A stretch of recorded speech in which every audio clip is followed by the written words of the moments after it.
Isang mapagpalang araw po sa ating lahat mga idol. Project update tayo dito sa Bayumbong project. Ano po, solo sa 1 week din tayo na walang vlog.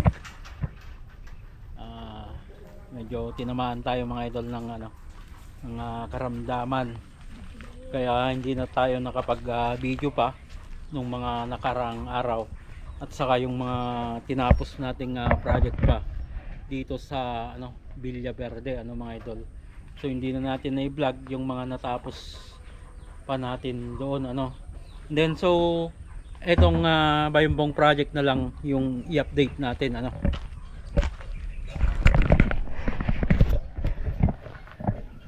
yan. So nakapag scaffolding na mga idol itong yung sa slab po ito, in preparation para sa slab. So okay na po yung sa niya, yung forma sa ilalim. Then sa taas po ay naglalatag na po ng bakal Then dito yung tukod, yung ginamitan namin ng kahoy mga idol, ay dadagdagan pa namin yung reinforce niya.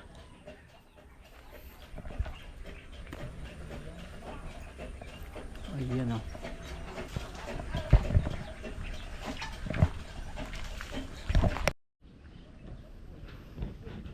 yun mga para. So halos matapos na rin yung paglalatag po ng bakal so mahigit kalahati na yung sa natapos dito. And then yung sa electrical yung isusunod namin dito mga idol. So, hindi nakapasok yung kasama nating electrician by Monday, so nandito naman siya. Yun ang susunod nating gagawin na so sa part na lang po dito yung yung lalatagan po ng bakal. So single matting lang naman po yung ginawa namin dito, na yung spacing nito ay 20 cm mga idol. Yung steel deck po na ginamit namin dito ay 1.0 po, makapal na flat deck. And then yung sa bakal mga idol ay 12 mm.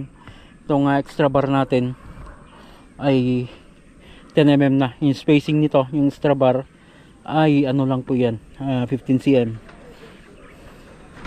hanggang sa may L4 nya.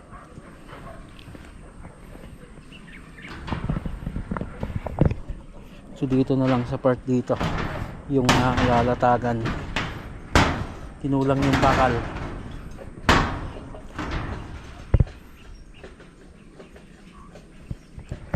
And ito yung view sa taas mga idol.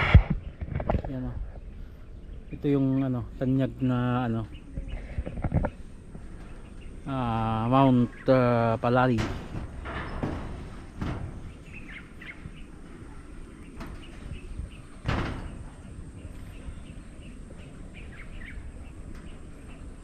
Magkaroon ng view deck dito sa taas.